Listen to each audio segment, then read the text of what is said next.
एक समय की बात है जब एक किसान अपने खेत में काम कर रहा था। खेत में काम करते करते किसान की घड़ी खो गई। कुछ साल पहले किसान को यह घड़ी उसके पिताजी ने उपहार स्वरूप भेंट की थी, इसलिए वह घड़ी किसान को बहुत अधिक प्रिय थी। अब किसान सारा काम छोड़कर घड़ी ढूंढने में लग गया।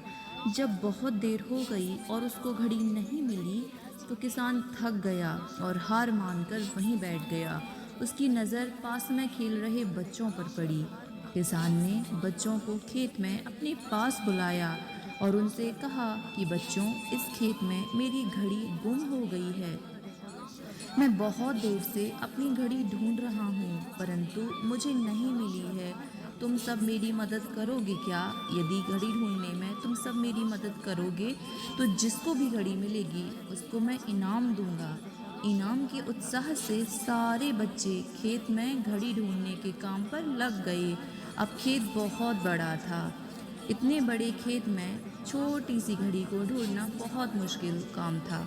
कुछ घंटों बाद सारे बच्चे जाने लगे। किसान में भी अब उम्मीद छोड़ ही दी थी। अब वो घर जाने की तैयारी कर रहा था।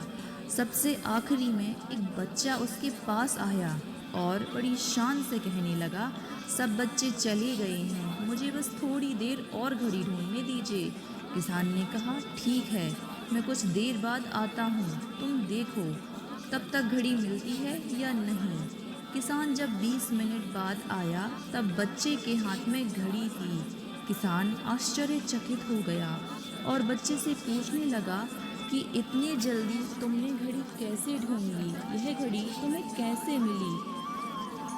सब जा चुके थे। अब इतनी शांति थी। मैं धीरे धीरे पूरे खेत में घूमकर घड़ी की आवाज़ सुन रहा था। जैसे ही इसे शांति में मुझे आवाज़ सुनाई दी, वैसे ही मुझे पता लग गया कि घड़ी कहाँ पर है। दोस्तों, यह कहानी शांत दिमाग की बहुत बढ़िया उदाहरण है। जब हमारा दिमाग शांत होता है तो हर बड़ी चिंता खत्म हो जाती है और आसपास का शोर कम हो जाता है, तो हमारा दिमाग अपने आप काम करना शुरू कर देता है और हमें सही दिशा दिखाता है।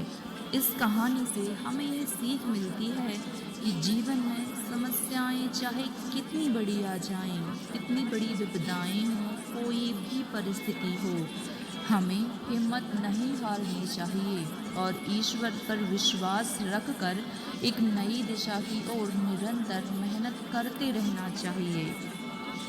ईश्वर ने हमारे लिए ज़रूर कुछ अच्छा सोचा होगा और समय आने पर हमें वह अवश्य मिलेगा। जय श्री कृष्णा।